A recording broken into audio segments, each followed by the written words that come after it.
और आज के इस पॉडकास्ट में हम आपको लेकर चलते हैं भानगढ़ किले की खौफनाक दुनिया में, जो भारत के सबसे डरावने और रहस्यमयी स्थानों में से एक है। कहा जाता है कि इस किले पर एक तांत्रिक के भयानक श्राप का साया है, जिसने इसे हमेशा के लिए उजाड़ दिया। तब से लेकर आज तक यहाँ रात में रुकने की हिम्मत करने वालों को डरावने साए और खौफनाक घटनाओं का सामना करना पड़ा है। इस श्रापित भूमि की सच्चाई को जानने और तांत्रिक की रहस्यमयी कहानी को समझने के लिए हमारे साथ इस खौफनाक सफर पर जुड़े। किले में घटित घटनाओं से लेकर डरावनी परछाइयों और अनसुलझे रहस्यों तक, ये कहानी आपको डर और रोमांच से भर देगी। तो चलिए दोस्तों, आज की स्टोरी को स्टार्ट करते हैं। रात का वक्त था, आसमान में बादल छाए हुए थे और हल्की हल्की बारिश हो रही थी। सुमित, प्रिया और उनके दो दोस्त आर्यन और कविता ने भानगढ़ किले की यात्रा का फैसला किया था। चारों को रोमांच और एडवेंचर का शौक था। भानगढ़ किले की कहानियों ने उन्हें इस किले की ओर आकर्षित किया। कहानी थी कि एक तांत्रिक, जिसका नाम सिंधु सेवड़ा था, ने रानी रत्नावती पर मोहित होकर उसे पाने के लिए जादू का सहारा लिया था।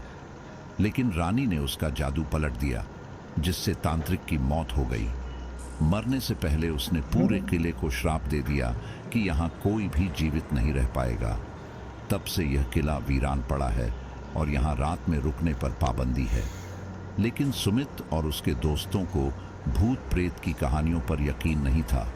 उन्होंने तय किया कि वे रात के वक्त किले में जाएंगे और असली सच्चाई का पता लगाएंगे। जैसे ही वे किले के मुख्य द्वार पर पहुंचे, एक बूढ़े साधु ने उन्हें रोकने की कोशिश की। साधु ने कहा, यह जगह श्रापित है, यहाँ रात में जाना मौत को बुलाने जैसा है। लेकिन चारों दोस्तों ने उसे नजरअंदाज कर दिया और किले के अंदर प्रवेश कर गए।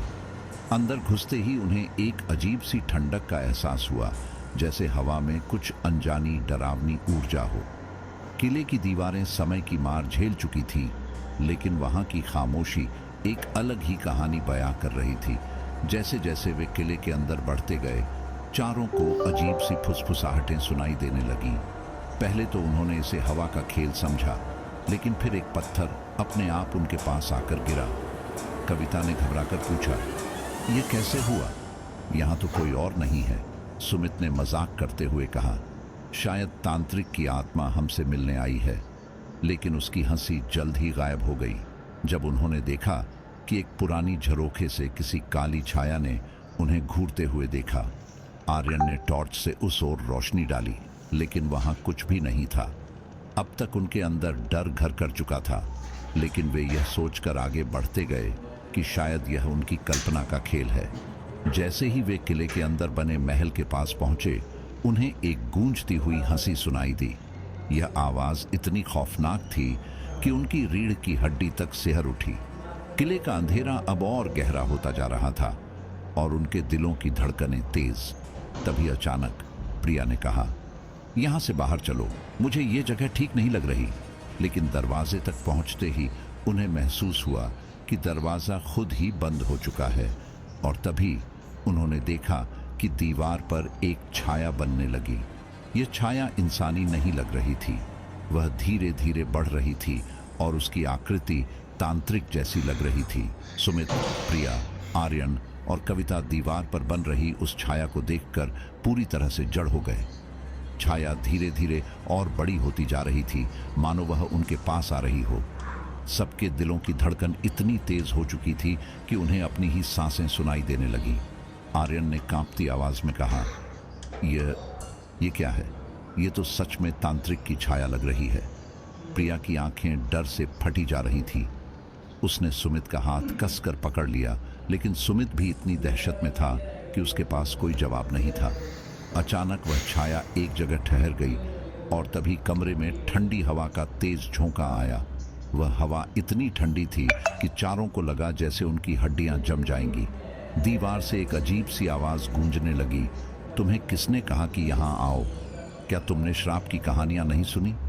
यह आवाज गहरी और डरावनी थी, मानो किसी दूसरी दुनिया से आ रही हो। कविता ने चिल्लाकर कहा, हमने गलती की, हमें यहाँ नहीं आना चाहिए था। लेकिन उनकी चीख किले की खामोश दीवारों में खोकर रह गई। तभी किले की जमीन अचानक से कांपने लगी और चारों ने महसूस किया कि उनके कदमों के नीचे की जमीन खिसक रही है।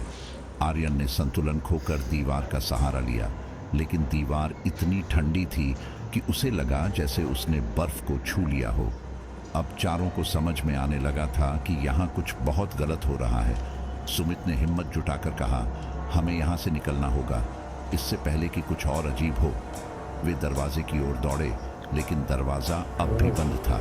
सुमित ने पूरी ताकत से दरवाज़ा खोलने की कोशिश की, लेकिन वह टस से मस नहीं हुआ। तभी उनके पीछे से फर्श पर कुछ घिसटने की आवाज़ आई। वे सब एक साथ मुड़े और देखा कि एक पुरानी झोली जैसी चीज़ ज़मीन पर घिसटती हुई उनकी ओर आ रही थी। वह झोली अचानक से रुक गई और उसमें से एक कंकाल सी आकृति बाहर निकली। वह आकृति पूरी तरह से विकृत थी। उसके हाथ लंबे और नुकीले थे और उसकी आंखें गहरे लाल रंग में चमक रही थीं। ये देखकर प्रिया की चीख निकल गई, लेकिन उसकी आवाज़ कमरे की अजीब खामोशी में दबकर रह गई। वह आकृति धीरे धीरे उनकी ओर बढ़ने लगी। हर कदम के साथ उसकी हंसी गूंजती जा रही थी, मानो वह उनकी हालत पर हंस रही हो। आर्यन ने एक पत्थर उठाकर उस आकृति की ओर फेंका, लेकिन पत्थर उसके पास पहुंचने से पहले ही गायब हो गया। अब चारों की हालत और खराब हो गई। वे एक कोने में सिमटकर खड़े हो गए, लेकिन वह आकृति और पास आ रही थी। तभी दीवार से एक और छाया उभरी, जो बिल्कुल पहली छाया जैसी थी। यह छाया भी तांत्रिक जैसी दिख रही थी। अब कमरे में हर तरफ छायाएं बनने लगी। उनकी संख्या बढ़ती जा रही थी और सबके चेहरे डर और गुस्से से भरे हुए थे। अचानक सभी छायाओं ने एक साथ जोर से चीख मारी, जिससे पूरा कमरा गूंज उठा। चारों ने अपने कान बंद कर लिए, लेकिन वह चीख उनके दिमाग में गूंजती रही। सुमित ने किसी तरह हिम्मत जुटाई और कहा, हमें यह समझना होगा कि यह सब क्यों हो रहा है। शायद यही इन आत्माओं की शांति का रास्ता हो। लेकिन आर्यन ने झुंझलाकर कहा, यहाँ शांति का कोई रास्ता नहीं है। हमें किसी भी तरह यहाँ से बाहर निकलना होगा। अचानक किले के ऊपर की छत से एक बड़ा सा पत्थर गिरा और उनके पास आकर रुका। चारों ने देखा कि उस पत्थर पर कुछ अजीब संकेत बने हुए थे, मानो यह कोई रहस्यमयी संदेश हो। लेकिन उन संकेतों को पढ़ने के लिए उनके पास ज्यादा वक्त नहीं था, क्योंकि फर्श पर एक बार फिर से हलचल शुरू हो गई थी। सुमित, प्रिया, आर्यन और कविता पत्थर पर बने अजीबो-गरीब संकेतों को घूर रहे थे। वे समझ नहीं पा रहे थे कि यह क्या है और इसका क्या मतलब हो सकता है। संकेत किसी प्राचीन भाषा में थे और पत्थर से अजीब सी ठंडी लहरें निकल रही थी। जैसे ही सुमित ने पत्थर को छूने की कोशिश की, पत्थर हल्का सा चमकने लगा। उस चमक के साथ पूरे कमरे में एक गूंजती हुई आवाज सुनाई दी, तुम्हें यहाँ नहीं आना चाहिए था। तुमने हमारे आराम में खलल डाला है। अब तुम्हें इसका अंजाम भुगतना होगा। सुमित ने डरते हुए हाथ पीछे खींच लिया। प्रिया की आवाज घबराहट से कांप रही थी। उसने कहा, हमें जल्दी कुछ करना होगा, वरना ये सब हमें खत्म कर देंगे। लेकिन आर्यन अब भी पूरी तरह आतंकित था। वह चिल्लाने लगा, यह सब हमारे साथ क्यों हो रहा है? हमने तो कुछ भी गलत नहीं किया। उसकी आवाज पूरे किले में गूंजने लगी और उसी पल एक भयंकर तेज हवा का झोंका आया, जो इतनी ठंडी थी कि लगा जैसे खून तक जम जाएगा। अचानक फर्श पर एक दरार बनने लगी और उसमें से एक काली धुंध निकलने लगी। वह धुंध धीरे धीरे पूरे कमरे में फैलने लगी। चारों ने सांसें रोकी, क्योंकि वह धुंध इतनी भारी और खौफनाक थी कि उसकी मौजूदगी ही किसी अजीब डर का एहसास करा रही थी। उस धुंध के बीच से एक आकृति उभरने लगी। यह आकृति लंबी, काली और विकृत थी। उसके हाथ लंबे और नुकीले नाखूनों से भरे थे और उसकी आंखें जलती हुई अंगारों की तरह चमक रही थीं। आर्यन ने कांपते हुए पूछा, ये क्या है? ये तो इंसान जैसा नहीं दिखता। प्रिया ने पीछे हटते हुए कहा, यह शायद वही तांत्रिक है। इसका रूप इतना डरावना क्यों है? लेकिन इससे पहले कि कोई और कुछ बोल पाता, वह आकृति हवा में तैरते हुए चारों के करीब आ गई। उसने अपनी गहरी गूंजती हुई आवाज में कहा, तुमने मेरी सीमा में प्रवेश किया है। अब तुम सब यहाँ से जिंदा वापस नहीं जाओगे। उसकी बात सुनकर कविता की आंखों में आंसू आ गए। उसने सुमित से कहा, हमें माफ कर दो, मुझे यहाँ नहीं आना चाहिए था। ये सब मेरी जिद का नतीजा है। सुमित ने उसे शांत करने की कोशिश की, लेकिन खुद उसका मन डर से भरा हुआ था। तभी कमरे में चारों ओर से अजीब आवाजें गूंजने लगी। ये आवाजें अलग अलग लोगों की चीखें और फुसफुसाहटों से भरी हुई थीं। ऐसा लग रहा था जैसे ये आत्माएं अपने दर्द और पीड़ा को बयां कर रही हों। दीवारों पर अचानक से खून के धब्बे उभरने लगे और उन पर कोई अजीब सी लिपि में कुछ लिखा हुआ दिखा। सुमित ने ध्यान से देखा और कहा, शायद यह कोई सुराग है। अगर हम इसे समझ सकें तो शायद यहाँ से बाहर निकलने का रास्ता मिल जाए। लेकिन उस लिपि को समझना आसान नहीं था। वह प्राचीन ब्रज भाषा से मिलती जुलती थी और इसमें कुछ शब्द बार बार दोहराए गए थे, श्राप, आत्मा और मोक्ष। कविता ने धीरे से कहा, शायद ये आत्माएं मोक्ष चाहती हैं, हमें किसी तरह इन्हें शांति देनी होगी। आर्यन ने चिढ़कर कहा, शांति? ये सब हमारी जान लेना चाहते हैं और तुम इन्हें शांति देने की बात कर रही हो। लेकिन इससे पहले कि बहस और बढ़ती, वह काली आकृति जोर से चीखी। उसकी चीख इतनी तेज थी कि लगा जैसे चारों के कान के पर्दे फट जाएंगे। इस चीख के साथ कमरे की सारी रोशनी अचानक बुझ गई। चारों ने महसूस किया कि अब वे पूरी तरह अंधेरे में थे। आर्यन ने अपनी टॉर्च जलाने की कोशिश की, लेकिन वह काम नहीं कर रही थी। प्रिया ने घबराते हुए कहा, अब क्या करें, हमें कुछ दिखाई नहीं दे रहा। तभी उस अंधेरे में लाल रंग की दो चमकती हुई आंखें दिखीं। यह वही आकृति थी जो अब उनके बिल्कुल पास थी। सुमित ने हिम्मत जुटाकर पूछा, तुम हमसे क्या चाहते हो? हम यहाँ सिर्फ घूमने आए थे, हमें माफ कर दो। आकृति की गूंजती हुई आवाज आई, यह किला मेरे श्राप का गवाह है। यहाँ जिसने भी कदम रखा वह शापित हो गया। अब तुम भी उसी श्राप का हिस्सा हो। अचानक फर्श पर जलती हुई लकीरें उभरने लगीं और उन्होंने देखा कि ये लकीरें एक अजीब तरह के चक्र का आकार बना रही थीं। यह चक्र उनकी चारों ओर बन गया और उस चक्र से आग की लपटें उठने लगीं। चारों ने चीखते हुए उस चक्र से बाहर निकलने की कोशिश की, लेकिन ऐसा लग रहा था कि वे किसी अदृश्य दीवार में फंस गए हैं। चक्र के अंदर की जमीन कांपने लगी और उसके बीच से एक बड़ी दरार खुल गई। दरार से तेज रोशनी निकलने लगी और उस रोशनी के साथ चीखों और विलाप की आवाजें और तेज हो गईं। चारों अब समझ चुके थे कि यहाँ से निकल पाना आसान नहीं होगा। कमरे के चारों ओर जलती हुई लपटें तेजी से बढ़ने लगीं। ऐसा लग रहा था जैसे पूरा किला उनकी चीखों और डर का गवाह बन चुका था। हवा में किसी अनजान मंत्र की आवाजें गूंजने लगीं, जो एक पल तो धीमी थी, लेकिन धीरे धीरे इतनी तेज हो गईं कि उनके कानों के पर्दे फटने वाले थे। चारों एक दूसरे का हाथ पकड़कर खड़े थे। उनकी सांसें तेज चल रही थी और उनकी आंखों में मौत का खौफ साफ नजर आ रहा था। कविता ने कांपते हुए कहा, हमें कुछ करना होगा।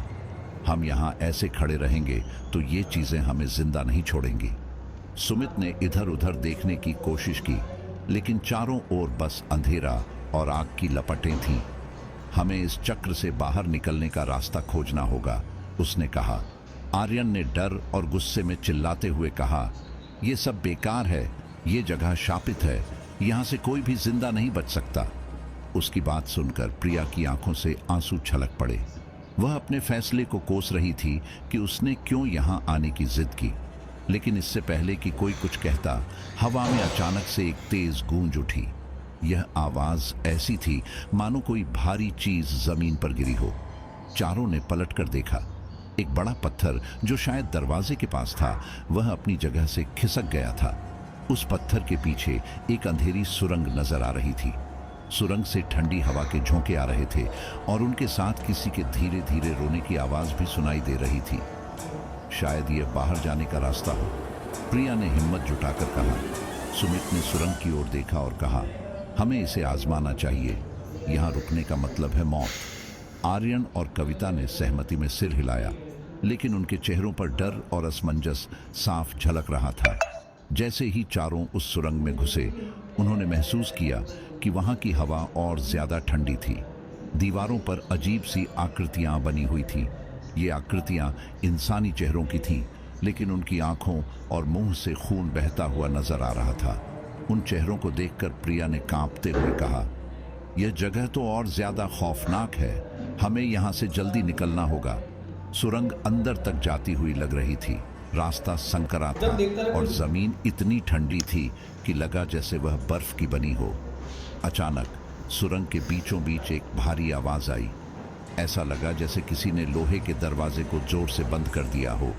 आर्यन ने डरते हुए पीछे मुड़कर देखा, लेकिन वहां कुछ नहीं था। ये आवाज कहां से आई? उसने कांपते हुए पूछा। सुमित ने कहा, हो सकता है कि यह सुरंग अपने आप हमें गुमराह कर रही हो, हमें बस चलते रहना होगा। कविता ने सहमते हुए कहा, अगर यह हमें गुमराह कर रही है तो इसका मतलब है कि यह हमें बाहर नहीं जाने देगी। चलते चलते सुरंग अचानक खत्म हो गई। उनके सामने एक बड़ा कमरा था जिसकी दीवारों पर लाल रंग की लिपि में कुछ लिखा हुआ था। इन शब्दों को पढ़ने की कोशिश में सुमित ने महसूस किया कि ये वही शब्द थे जो उन्होंने पत्थर पर देखे थे। श्राप, आत्मा और मोक्ष। कमरे के बीचों बीच एक जलता हुआ दिया रखा हुआ था। उसकी लौ नीले रंग की थी और उस लौ के आसपास एक साया घूम रहा था। जैसे ही चारों कमरे में दाखिल हुए, वह साया अचानक से स्थिर हो गया। वह धीरे धीरे उनकी ओर बढ़ने लगा। यह वही तांत्रिक था जिसकी काली आकृति उन्होंने पहले देखी थी। तांत्रिक की गूंजती हुई आवाज पूरे कमरे में भर गई। तुमने मेरी जगह पर कदम रखा, अब यह तुम्हारा अंत है।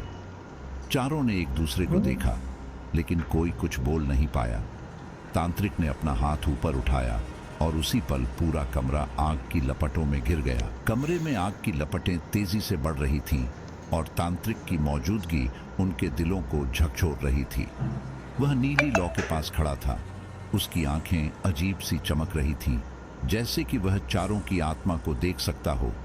आर्यन ने डरते हुए एक कदम पीछे लिया, लेकिन जैसे ही उसने पीछे हटने की कोशिश की, उसने महसूस किया कि उसका पैर किसी अदृश्य चीज से जकड़ लिया गया है। उसने चीखते हुए कहा, मेरा पैर किसी ने पकड़ लिया है। सुमित ने जल्दी से उसकी ओर देखा, लेकिन वहां कुछ नजर नहीं आ रहा था।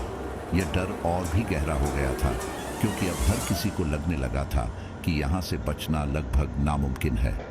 प्रिया ने कांपती आवाज में कहा, हमें कुछ करना होगा, वरना हम सब मारे जाएंगे। कविता ने अपने बैग से एक छोटा सा ताबीज निकाला जो उसने अपने दादा से लिया था। उसने कहा, यह ताबीज हमें बचा सकता है। मेरे दादा ने कहा था कि यह किसी भी बुरी आत्मा को रोकने में मदद करता है। सुमित ने ताबीज को देखते हुए कहा, अगर यह काम करता है तो जल्दी से इसे इस्तेमाल करो। कविता ने ताबीज को तांत्रिक की ओर फेंका। ताबीज जैसे ही तांत्रिक के पास पहुंचा, उसकी हंसी अचानक से थम गई। वह दर्द में चीखने लगा, लेकिन उसकी चीख ने कमरे को और ज्यादा डरावना बना दिया। तांत्रिक ने अपनी काली उंगलियों से ताबीज को तोड़ने की कोशिश की, लेकिन ताबीज से निकलती हुई रोशनी ने उसे पीछे धकेल दिया। कमरे की दीवारें अब हिलने लगी थीं, जैसे कि किला खुद को नष्ट कर रहा हो। प्रिया ने चिल्लाते हुए कहा, यह सब खत्म हो रहा है, हमें यहाँ से भागना होगा। लेकिन उनके भागने का कोई रास्ता नजर नहीं आ रहा था। दरवाजे अपने आप बंद हो गए थे और आग की लपटें उनके चारों ओर तेजी से फैल रही थीं। तांत्रिक अब और भी ज्यादा गुस्से में था। उसने अपनी बाहें हवा में उठाईं और कमरे में अजीब सी चीजें दिखाई देने लगीं। चारों ओर झूलते हुए काले साए, जिनकी आंखें लाल थीं और उनके मुंह से अजीब सी आवाजें निकल रही थीं। ये साए धीरे धीरे उनकी ओर बढ़ने लगे। सुमित ने हिम्मत जुटाकर कमरे के कोने में पड़े एक पुराने तलवार को उठाया। उसने तांत्रिक की ओर तलवार से वार किया, लेकिन तलवार जैसे ही तांत्रिक के पास पहुंची, वह गायब हो गया। तांत्रिक की हंसी फिर से गूंजने लगी और उसकी आवाज पूरे कमरे में भर गई। तुम मुझे खत्म नहीं कर सकते, यह जगह मेरे श्राप से बंधी हुई है। सुरंग से बाहर निकलने का कोई रास्ता नहीं था। चारों को लगा कि यह उनकी आखिरी रात है। कविता ने अपने आंसुओं को रोकने की कोशिश करते हुए कहा, हमने इस जगह में कदम रखकर गलती की। इस श्रापित स्थान से कोई बच नहीं सकता। इसी बीच प्रिया ने कमरे की छत पर कुछ अजीब आकृतियां देखीं। वह दीवार पर लिखे शब्दों को जोड़ने की कोशिश कर रही थी। उसने कहा, यह दीवार पर लिखा मंत्र है, शायद अगर हम इसे पढ़ें तो कुछ हो सकता है। सुमित ने दीवार की ओर देखा। और प्रिया के साथ मंत्र पढ़ने की कोशिश की। उन्होंने धीमे स्वर में उन शब्दों को बोलना शुरू किया। कमरे में अचानक से ठंड बढ़ गई और तांत्रिक की चीखें और तेज हो गईं, लेकिन मंत्र का प्रभाव दिखने लगा था। आग की लपटें धीरे धीरे कम हो रही थीं और तांत्रिक पीछे हटने लगा। आर्यन ने घबराते हुए कहा, यह काम कर रहा है, हमें इसे पूरा करना होगा। कविता और सुमित ने भी मंत्र को जोर से बोलना शुरू कर दिया। चारों मिलकर मंत्र पढ़ रहे थे और उनकी आवाज तांत्रिक की हंसी और चीखों को दबा रही थी। कमरे में अचानक एक तेज रोशनी फैल गई। ऐसा लगा जैसे पूरा किला उस रोशनी से जलकर राख हो जाएगा। तांत्रिक ने आखिरी बार जोर से चीख मारी और वह गायब हो गया। कमरे की दीवारें टूटने लगीं और चारों को लगा कि अब उन्हें भागना होगा। कमरा टूटने की कगार पर था। दीवारों से पत्थर गिरने लगे थे और जमीन इतनी जोर से हिल रही थी कि चारों को संतुलन बनाना मुश्किल हो रहा था। आर्यन ने घबराते हुए कहा, हमें जल्दी यहाँ से निकलना होगा, वरना हम यहीं दबकर मर जाएंगे। सुमित ने सुरंग के उस ओर देखा जहां से वे आए थे, लेकिन उस रास्ते को अब पूरी तरह से मलबे ने बंद कर दिया था। उसने गुस्से और हताशा से दीवार पर मुक्का मारा और कहा, यह जगह हमें जिंदा नहीं छोड़ेगी। तभी प्रिया ने दीवार पर बनी अजीब आकृतियों की ओर इशारा किया। वहां पर कुछ ऐसी आकृतियां बनी थीं जो उनकी स्थिति को दर्शा रही थीं। उन पर बने छोटे छोटे चिन्ह ऐसा लग रहे थे जैसे वे किसी दूसरे रास्ते का इशारा कर रहे हों। उसने कविता से कहा, देखो, शायद यह हमें बाहर निकलने का संकेत दे रहा है। कविता ने जल्दी से उन आकृतियों को समझने की कोशिश की। उसने दीवार पर उंगलियों से निशान बनाए और धीरे धीरे एक कोने की ओर इशारा किया। वहां देखो, यह दीवार के पीछे कोई रास्ता छिपा हुआ लग रहा है, उसने कहा। आर्यन और सुमित ने मिलकर उस दीवार को तोड़ने की कोशिश की। दीवार काफी मजबूत थी, लेकिन कई बार जोर लगाने के बाद उसमें दरारें पड़ने लगी। उसी वक्त तांत्रिक की गूंजती हुई आवाज फिर से कमरे में भर गई। तुम लोग भागने की कोशिश कर रहे हो, यह श्राप का किला है, यहां से कोई नहीं बचता। आवाज के साथ ही कमरे में अजीब चीजें होने लगी। हवा में तांत्रिक का धुंधला चेहरा नजर आ रहा था और उसकी आंखें अब पूरी तरह से लाल हो गई थीं। वह उन्हें घूर रहा था, मानो उनकी आत्मा को अपने कब्जे में लेना चाहता हो।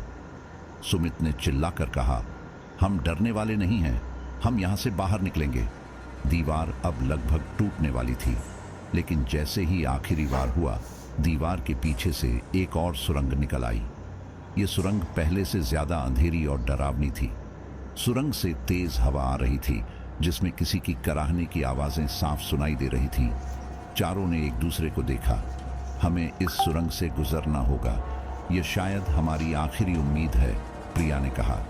सबने सहमति में सिर हिलाया और सुरंग में घुस गए। सुरंग इतनी अंधेरी थी कि आगे का रास्ता दिखाई नहीं दे रहा था। उनके पास अब तक रोशनी का कोई साधन नहीं था। चलते चलते जमीन से अजीब सी आवाजें आने लगी। ऐसा लग रहा था जैसे उनके पैरों के नीचे किसी की हड्डियां टूट रही हों। कविता ने कांपते हुए कहा, यह जगह और भी खतरनाक है, मुझे लगता है कि हम और गहरे फंस रहे हैं। आर्यन ने उसे दिलासा देते हुए कहा, अगर हम रुके तो यहाँ हमारी मौत पक्की है, हमें आगे बढ़ना होगा। सुरंग में चलते चलते अचानक उनकी आंखों के सामने एक बड़ा दरवाजा आया। दरवाजे पर वही शब्द लिखे थे जो किले की दीवारों पर थे, श्राप, आत्मा और मोक्ष। सुमित ने दरवाजे को खोलने की कोशिश की, लेकिन वह हिल भी नहीं रहा था। तभी तांत्रिक की आवाज फिर से गूंज उठी, यह दरवाजा तभी खुलेगा जब तुम मेरी सच्चाई को जानोगे। सुमित ने गुस्से में चिल्लाकर कहा, क्या चाहिए तुम्हें, हमें यहां से जाने दो। तांत्रिक की हंसी कमरे में गूंजने लगी। यह श्राप सिर्फ तुम्हें खत्म करने के लिए नहीं है, यह श्राप एक सच्चाई है जिसे अगर तुम समझ सको तो शायद बच सको। दरवाजे पर लिखे शब्द धीरे धीरे चमकने लगे। चारों ने उस पर हाथ रख दिया। तभी अचानक से एक तेज रोशनी चारों ओर फैल गई और उनके सामने एक दृश्य उभरने लगा। यह दृश्य उसी तांत्रिक का था जो सैकड़ों साल पहले एक राजकुमारी से प्रेम करता था। राजकुमारी ने उसे ठुकरा दिया था और बदले में उसने पूरे किले को श्राप दे दिया था। वह दृश्य इतना स्पष्ट था कि ऐसा लग रहा था जैसे वे उस समय में पहुंच गए हों। दृश्य में राजकुमारी किले के महल में खड़ी थी। उसके चेहरे पर गुस्से और भय का मिश्रण था। तांत्रिक उसके सामने खड़ा था। उसकी आंखें क्रोध से जल रही थी। तांत्रिक ने अपनी आवाज में तीखापन भरते हुए कहा, तुमने मेरे प्रेम को ठुकराया और अब तुम इसकी कीमत चुकाओगी। यह किला, यहाँ के लोग और तुम सब मेरे श्राप के नीचे होंगे। राजकुमारी ने डर के बावजूद कहा, तुम्हारे श्राप का मुझ पर कोई असर नहीं होगा। मेरे राज्य के लोग मेरी रक्षा करेंगे। लेकिन जैसे ही उसने यह कहा, तांत्रिक ने अपने हाथ ऊपर उठाए और उसके चारों ओर एक अजीब रोशनी फैलने लगी। वह मंत्र पढ़ने लगा और उस मंत्र के साथ हवा में एक अजीब सी ध्वनि गूंजने लगी। तभी चारों दोस्तों ने महसूस किया कि वे उसी घटना के बीच में खड़े हैं। सुमित ने कांपते हुए कहा, यह क्या हो रहा है? हम यह सब कैसे देख रहे हैं? प्रिया ने धीरे से कहा, यह शायद तांत्रिक की सच्चाई है जो हमें समझनी होगी। तांत्रिक ने अपने श्राप को पूरा करते हुए कहा, इस किले में जो भी आएगा वह इस श्राप का हिस्सा बनेगा। कोई भी यहाँ से जीवित नहीं जा सकेगा। यह किला अब मृत आत्माओं का घर होगा। और फिर एक भयानक तूफान उठा। लोगों की चीखें चारों ओर गूंजने लगीं। राजकुमारी ने तांत्रिक को रोकने की कोशिश की, लेकिन वह उसकी शक्ति के आगे असहाय थी। सहसा दृश्य बदल गया। अब चारों दोस्त एक बड़े कक्ष में खड़े थे। कक्ष में चारों ओर काले और लाल रंग के धब्बे थे जो खून के निशान जैसे लग रहे थे। वहां की दीवारों पर अजीब सी आकृतियां बनी थीं जो किसी प्राचीन काले जादू का संकेत देती थीं।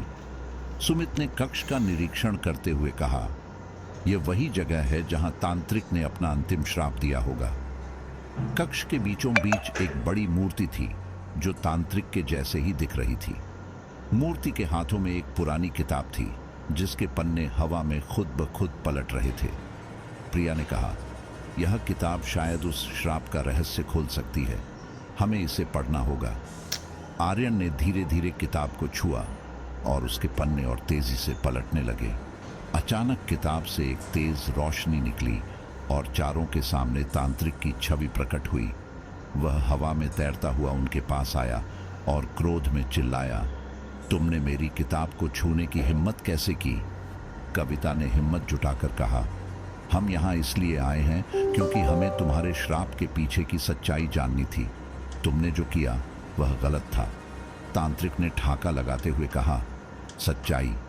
तुम लोग सच्चाई नहीं सह सकते। यह किला मेरे प्रेम और बदले का प्रतीक है। जो भी यहाँ आएगा वह इसका हिस्सा बन जाएगा।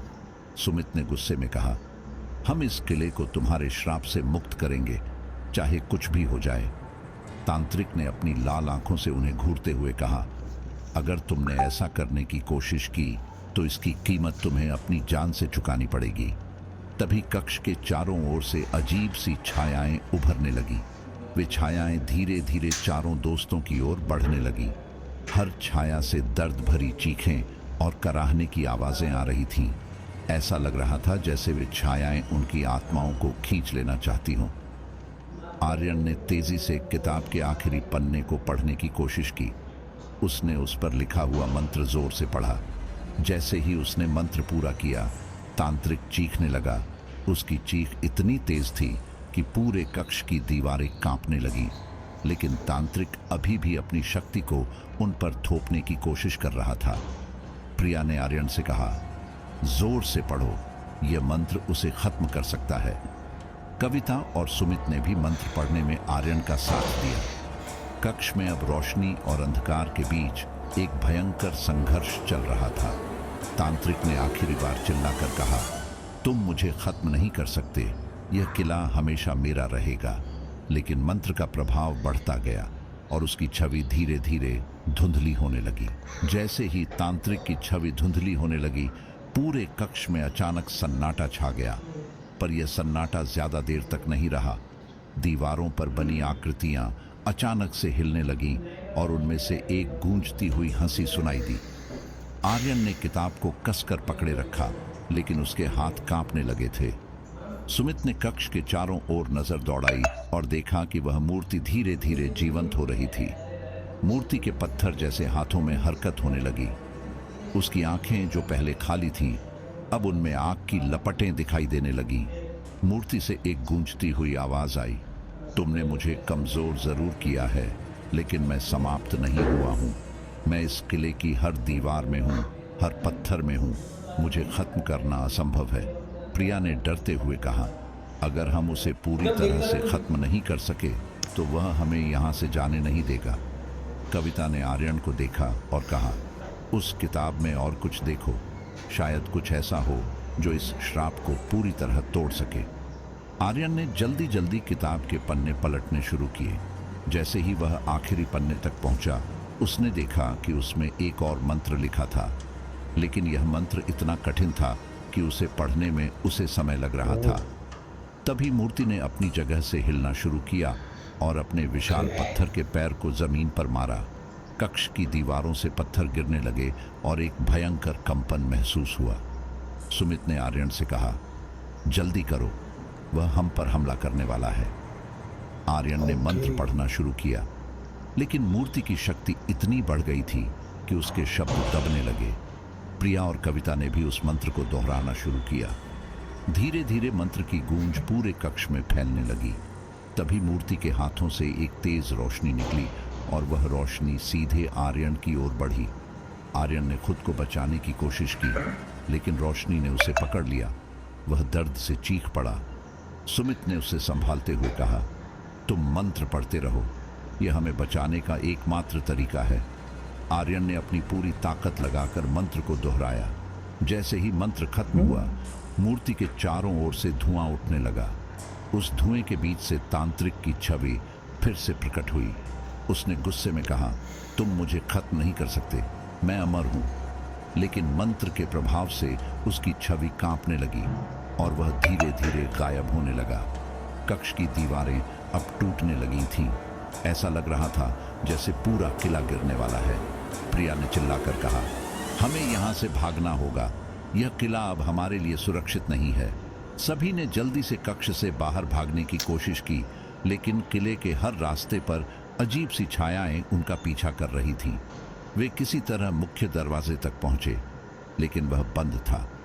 तांत्रिक की आवाज अभी भी गूंज रही थी, तुम यहां से बचकर नहीं जा सकते, यह किला तुम्हारी कब्र बनेगा। सुमित ने दरवाजे को खोलने की कोशिश की, लेकिन वह हिल भी नहीं रहा था। तभी आर्यन ने किताब का एक और पन्ना देखा, जिसमें लिखा था कि मुख्य दरवाजे को खोलने के लिए उन्हें किले के अंदर एक विशेष स्थान पर दिया जलाना होगा। अब उनकी समस्या यह थी कि वह विशेष स्थान कहाँ था। प्रिया ने कहा, किले के बीचों बीच एक पूजा स्थल है, शायद वही वह जगह हो। बिना समय बर्बाद किए सभी उस स्थान की ओर भागे। चारों ओर से अजीब आवाजें आ रही थीं, कभी किसी महिला की चीख तो कभी किसी बच्चे की हंसी। वे आवाजें उनके दिलों को दहला रही थीं, लेकिन वे रुके नहीं। पूजा स्थल पर पहुंचने के बाद उन्होंने देखा कि वहां एक टूटी हुई मूर्ति थी और एक पुराना दिया रखा हुआ था। आर्यन ने जल्दी से दिया जलाने की कोशिश की, लेकिन हवा इतनी तेज थी कि दिया जलने से पहले ही बुझ रहा था। कविता ने अपनी साड़ी के टुकड़े से दिया को ढककर जलाया। जैसे ही दिया जला, किले में भयंकर हलचल मच गई। ऐसा लग रहा था जैसे पूरा किला चीख रहा हो। तांत्रिक की आवाज फिर से आई, तुमने मेरी शक्ति को छीन लिया, लेकिन यह किला कभी भी सामान्य नहीं होगा। दिया की रोशनी बढ़ती गई और पूरा किला अंधकार में डूब गया। जैसे ही दिया की रोशनी बढ़ी, किले के हर कोने से अजीबोगरीब आवाजें गूंजने लगी। ऐसा महसूस हो रहा था कि पूरा किला जाग गया हो। दीवारों पर बनी तांत्रिक आकृतियां अब जीवित होकर इधर उधर घूमने लगी। हर पत्थर से मानो किसी के रोने या चीखने की आवाजें आ रही थी। प्रिया ने थरथराते हुए कहा, यह दिया जलाने का मतलब था कि हमने इसे और ज्यादा नाराज कर दिया है। अब हमें जल्दी से यहां से निकलना होगा। आर्यन ने गहरी सांस लेते हुए कहा, नहीं, हमें इस दिए को बुझने नहीं देना होगा। यह हमारे बचने का आखिरी उपाय है। उसने दिए को हाथ में उठाया और पूजा स्थल के चारों ओर घुमा दिया। अचानक वहां रखी मूर्ति से एक तेज प्रकाश निकला और चारों ओर फैल गया। उस प्रकाश में तांत्रिक की छवि फिर से दिखाई दी। वह और ज्यादा गुस्से में लग रहा था।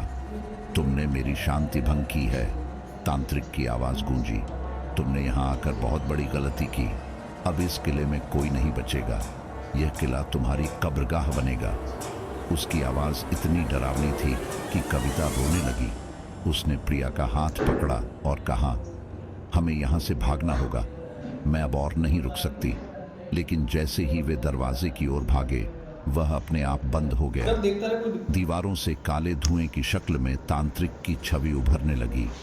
उसकी आंखों से लाल रोशनी निकल रही थी, जो चारों ओर अंधकार में और भी डरावना माहौल बना रही थी। तांत्रिक ने हंसते हुए कहा, यह दिया तुम्हें बचा नहीं सकता। तुम्हें यहां से निकलने का कोई रास्ता नहीं मिलेगा। आर्यन ने किताब को कसकर पकड़ा और उसमें कुछ और ढूंढने की कोशिश की। उसने एक और मंत्र देखा, लेकिन उसे पढ़ने के लिए उसे स्थिरता चाहिए थी। हमें इस दिए को एक विशेष स्थान पर रखना होगा। यही हमारा आखिरी उपाय है, आर्यन ने कहा। लेकिन उस जगह तक पहुंचने के लिए उन्हें पूरे किले को पार करना था, जो अब एक भूतिया भूल भुलैया बन चुका था। वे सभी एक साथ दिए को पकड़े हुए किले के अंदरूनी हिस्से की ओर बढ़ने लगे। हर कदम के साथ उनकी सांसें तेज हो रही थीं। अचानक उनके सामने एक काली छाया प्रकट हुई। वह छाया एक महिला की थी, जो हवा में झूल रही थी। उसकी हंसी पूरे माहौल को कंपा रही थी। सुमित ने प्रिया के कान में फुसफुसाते हुए कहा, यह वही तांत्रिक का अभिशाप है। हमें इसकी चाल में फंसने से बचना होगा। जैसे ही वे उस छाया से बचने की कोशिश कर रहे थे, वह छाया उनके चारों ओर घूमने लगी। दिए की रोशनी कमजोर पड़ने लगी। आर्यन ने जोर से कहा, हमें एक दूसरे का हाथ पकड़े रहना होगा, वरना हम बिछड़ जाएंगे। उनकी आवाज में घबराहट साफ झलक रही थी। किले का हर कोना अब जीवित लग रहा था। दीवारें उनकी ओर खिसक रही थीं, फर्श में दरारें पड़ रही थीं और छत से पत्थर गिर रहे थे। कविता ने एक पल के लिए पीछे मुड़कर देखा और उसके मुंह से चीख निकल गई। उसने देखा कि पीछे की ओर तांत्रिक की मूर्ति चल रही थी। वह उनकी ओर बढ़ रही थी। हमें तेजी करनी होगी, आर्यन चिल्लाया। वे दौड़ते हुए किले के मुख्य प्रांगण तक पहुंचे, जहां एक विशाल चबूतरा बना हुआ था। आर्यन ने कहा, यही वह जगह है। हमें दिए को यहां रखना होगा। लेकिन जैसे ही उन्होंने दिए को रखने की कोशिश की, चबूतरे से धुआं निकलने लगा। उस धुएं से तांत्रिक की भयंकर छवि उभरी। तुम यहां से कभी नहीं जा सकोगे, तांत्रिक गरजा। उसका चेहरा विकृत और भयानक हो चुका था। उसकी आवाज इतनी भयंकर थी कि पूरा किला कांपने लगा। दिए की लौ बुझने की कगार पर थी। प्रिया ने जल्दी से अपनी साड़ी के एक और हिस्से से उसे ढक दिया और कहा, जल्दी करो आर्यन, इस श्राप को खत्म करो। आर्यन ने आखिरी मंत्र पढ़ना शुरू किया, लेकिन जैसे ही वह मंत्र पढ़ने लगा, तांत्रिक ने हवा में हाथ लहराया और अचानक सब कुछ धीमा हो गया। उनकी आवाजें धीमी पड़ गईं और ऐसा लगा जैसे समय थम गया हो। तांत्रिक ने उनकी ओर इशारा करते हुए कहा, यह किला मेरी आत्मा का हिस्सा है। इसे मुझसे कोई नहीं छीन सकता। तुम सब यहीं समाप्त हो जाओगे। प्रिया ने आर्यन का हाथ झकझोरा और कहा, तुम्हें इसे खत्म करना ही होगा। यह हमारी आखिरी उम्मीद है। आर्यन ने अपनी सारी ताकत जुटाई और मंत्र को और जोर से पढ़ने लगा। तांत्रिक ने उन्हें रोकने की कोशिश की, लेकिन दिए की रोशनी धीरे धीरे बढ़ने लगी। उस रोशनी में तांत्रिक की छवि कमजोर पड़ने लगी। अचानक एक तेज धमाका हुआ। पूरा किला हिल गया। दीवारों से खून की धाराएं निकलने लगीं और हर जगह से तांत्रिक की चीखें सुनाई देने लगीं। ऐसा लग रहा था जैसे वह अपनी हार को स्वीकार नहीं कर पा रहा हो। लेकिन आर्यन ने मंत्र को पूरा किया और दिए की रोशनी ने पूरे किले को उज्जवल कर दिया। दिए की रोशनी से निकलती हुई तेज चमक पूरे किले में फैल गई और हर तरफ से एक ही गूंज सुनाई देने लगी, जैसे कोई बार बार श्राप टूट रहा है, चिल्ला रहा हो। लेकिन इसके साथ ही किले में होने वाली अजीब घटनाएं और भयावह हो गईं। पत्थरों से निकलने वाली परछाइयां अब आकार लेने लगीं। हर कोने से अलग अलग आकृतियां बनकर निकल रही थीं और उन सब का चेहरा तांत्रिक की तरह ही विकृत और भयानक था। आर्यन ने किताब को मजबूती से पकड़ते हुए कहा, यह उसकी आखिरी कोशिश है हमें रोकने की। हमें हिम्मत नहीं हारनी चाहिए। लेकिन उसकी आवाज में भी डर झलक रहा था। सुमित ने चारों ओर देखा और डरते हुए कहा, आर्यन, यह सब हमारे दिमाग के साथ खेल रहा है। लेकिन हमें इसे खत्म करना ही होगा।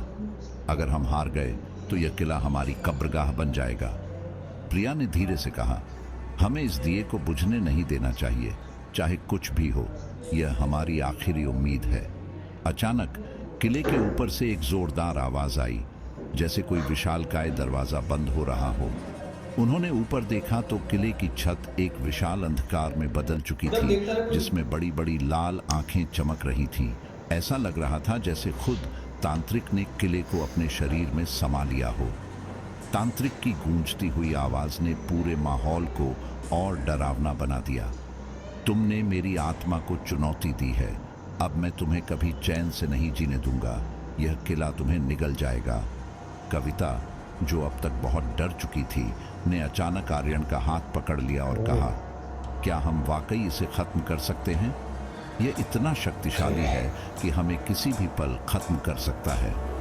आर्यन ने उसे शांत करने की कोशिश की और कहा, हम सिर्फ मंत्र को पूरा करने पर ध्यान दें, यही हमारा एकमात्र रास्ता है।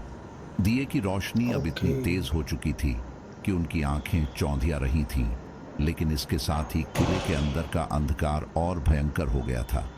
हर दीवार से खून जैसा तरल बहने लगा और फर्श में दरारें पड़ने लगी। वे सब डर और असमंजस में थे कि अगले पल क्या होगा। तभी एक जोरदार धमाका हुआ और फर्श उनके पैरों के नीचे से खिसकने लगा। वे सभी नीचे गिर गए और उनके चारों ओर अंधेरा छा गया। ऐसा लग रहा था जैसे वे किसी गहरे गड्ढे में गिर रहे हों। आर्यन ने महसूस किया कि उसके हाथ से किताब छूट गई है। वह बेतहाशा उसे पकड़ने की कोशिश करने लगा। किताब को मत छोड़ो, सुमित ने चिल्लाया, लेकिन गिरने की गति इतनी तेज थी कि किताब उनके हाथ से फिसलकर दूर जा गिरी। जब वे नीचे गिरे तो उन्होंने अपने चारों ओर एक अजीब सी जगह पाई। यह जगह किले के बाकी हिस्सों से अलग थी। यहाँ दीवारें नहीं थी, सिर्फ एक असीम अंधकार था। हर तरफ से एक धीमी हंसी गूंज रही थी और अचानक वे चारों एक दूसरे से अलग हो गए। प्रिया ने चिल्लाकर कहा, यह हमें अलग कर रहा है, हमें एक दूसरे को ढूंढना होगा। लेकिन उसकी आवाज अब बहुत धीमी सुनाई दे रही थी, जैसे वह बहुत दूर से बोल रही हो। आर्यन ने खुद को संभालते हुए चारों ओर देखा। उसे अपनी किताब कहीं नजर नहीं आई। तभी उसने अपने सामने एक जलता हुआ दिया देखा। वह वही दिया था, लेकिन यह अब अजीब तरह से झिलमिला रहा था, जैसे बुझने वाला हो। उसने जल्दी से दिए की ओर दौड़ने की कोशिश की, लेकिन उसकी राह में एक छाया आकर खड़ी हो गई। यह छाया तांत्रिक की थी। उसकी आंखें लाल लाल चमक रही थीं और उसके होठों पर एक भयानक मुस्कान थी। तुमने सोचा कि तुम मुझे हरा दोगे? तांत्रिक ने कहा, यह जगह अब मेरी है और तुम भी। आर्यन ने अपनी सारी हिम्मत जुटाकर कहा, तुम सिर्फ एक छाया हो, तुम हमें रोक नहीं सकते। तांत्रिक हंस पड़ा। छाया? मैं इस किले का राजा हूं, मैं यहाँ का हर पत्थर हूं। तभी आर्यन को एक विचार आया। उसने सोचा कि अगर वह दिए की लौ को किसी तरह स्थिर कर दे तो शायद यह तांत्रिक की शक्ति को कमजोर कर सकता है। उसने अपने कपड़े का एक टुकड़ा फाड़ा और दिए के पास पहुंचा, लेकिन जैसे ही उसने दिए को छूने की कोशिश की, तांत्रिक ने उसे पीछे धकेल दिया। आर्यन नीचे गिर पड़ा, लेकिन उसने हार नहीं मानी। उसने जोर से प्रिया, सुमित और कविता को पुकारा, तुम सब जहां भी हो मुझे सुनो, हमें एक साथ आना होगा, यही हमारी ताकत है। उसकी आवाज गूंजने लगी और उसने देखा कि बाकी तीनों कहीं दूर से उसकी ओर भागते हुए आ रहे थे। तांत्रिक ने जोर से चिल्लाकर कहा, तुम मुझे हरा नहीं सकते। उसने हवा में हाथ लहराया और चारों ओर से आग की लपटें उठने लगी, लेकिन आर्यन और उसके दोस्तों ने हिम्मत नहीं हारी। वे दिए के पास पहुंचे और आर्यन ने जल्दी से वह मंत्र पढ़ना शुरू कर दिया। मंत्र के हर शब्द के साथ तांत्रिक कमजोर पड़ने लगा। उसकी परछाई धुंधली होने लगी, दिए की लौ तेज हो गई और किले का अंधकार धीरे धीरे खत्म होने लगा। आर्यन ने आखिरी शब्दों को पूरे जोर से कहा और तांत्रिक ने एक जोरदार चीख मारी। पूरे किले में एक भयानक विस्फोट हुआ। दीवारें गिरने लगीं और किले का हर पत्थर टूटकर नीचे गिरने लगा। चारों ने दिए को उठाया और वहां से भागने लगे। जैसे ही वे मुख्य द्वार तक पहुंचे, दरवाजा अपने आप खुल गया। जब वे किले के मुख्य द्वार से बाहर निकलने लगे, ऐसा लगा जैसे किले की दीवारें उन्हें घेरने के लिए फिर से तैयार हो रही थी। दीवारों से फिर से खून के धब्बे उभरने लगे और चारों ओर एक खौफनाक सी धुंध छा गई। जैसे ही वे दरवाजे से बाहर निकले, एक और जोरदार धमाका हुआ और अचानक किला एक अंधकार में समा गया। क्या हम बच गए? कविता ने हांफते हुए पूछा। आर्यन ने सुस्पष्ट आवाज में कहा, नहीं, हमें यह नहीं समझना चाहिए कि हम बच गए। हमें इस जगह से दूर जाना होगा। लेकिन उसकी आवाज में भी डर की झलक थी। वे सभी अब बहुत थके हुए थे और किले से निकलते हुए उन्हें लगा कि उन्होंने एक बहुत बड़ी लड़ाई लड़ी है। जैसे ही वे किले से कुछ दूरी पर पहुंचे, प्रिया अचानक रुक गई। उसकी आंखों में घबराहट थी। क्या तुमने सुना? वह आवाज, वह हंसी, वह अब भी हमारे पास है। कुछ तो गलत है। सुमित ने मुड़कर देखा, लेकिन वहां कोई नहीं था। फिर भी हवा में एक अजीब सी खामोशी थी और उसकी घबराहट बढ़ रही थी। यह ठीक नहीं है, आर्यन ने कहा। हम सबने जो देखा वह सिर्फ किले में नहीं था। वह तांत्रिक अब भी कहीं न कहीं हमारे आसपास है। उसका श्राप हमें नहीं छोड़ने वाला। उसके शब्दों ने सबको एक गहरे डर में डाल दिया। वे सभी अब जल्दी से वहां से भागने लगे, जैसे उनके पीछे कुछ या कोई था।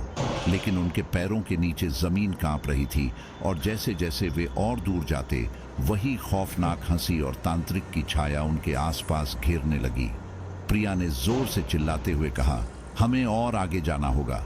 यह हमें कभी नहीं छोड़ेगा। हमें किले से पूरी तरह से दूर जाना होगा। देखो, देखो, वहां वह है। सभी ने घबराए हुए उसकी ओर देखा और सच में वहां दूर से एक काले कपड़े में लिपटी आकृति खड़ी थी, जिसकी आंखों से लाल जोत निकल रही थी। वह तांत्रिक था या उसकी कोई अन्य विकृत छाया?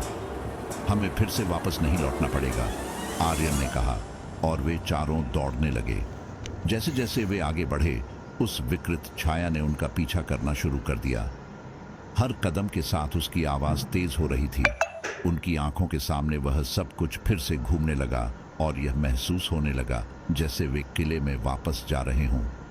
ये क्या हो रहा है? सुमित ने पूछा और उसका दिल बुरी तरह धड़क रहा था। आर्यन ने एक गहरी सांस ली और कहा, इस किले का श्राप खत्म नहीं हुआ। यह हमें कभी शांति से नहीं जीने देगा। यही वो किला है जो हमारे दिलों में हमेशा रहेगा। किसी न किसी रूप में वह हमें तलाशेगा। तभी अचानक चारों की आंखों में अंधेरा छा गया और उनके पास से एक तेज सी आवाज आई, जैसे किले की दीवारों का दरवाजा एक बार फिर बंद हो गया हो। उस अंधेरे में किले के अंदर की खौफनाक चीखें फिर से सुनाई देने लगी। लेकिन इस बार उन आवाजों में कुछ और भी था। वह एक चेतावनी थी, जैसे तांत्रिक अब उनका पीछा नहीं छोड़ने वाला था। वे चारों घबराए हुए और थके हुए थे, लेकिन अब तक उनकी जिंदगी में ऐसा कुछ घट चुका था जिसे वो कभी नहीं भूल सकते थे। और अब किले से बाहर निकलने के बाद भी वह डर और भूतिया एहसास हमेशा उनके साथ रहेगा, जैसे वह किसी गहरे राज का हिस्सा बन गए हों।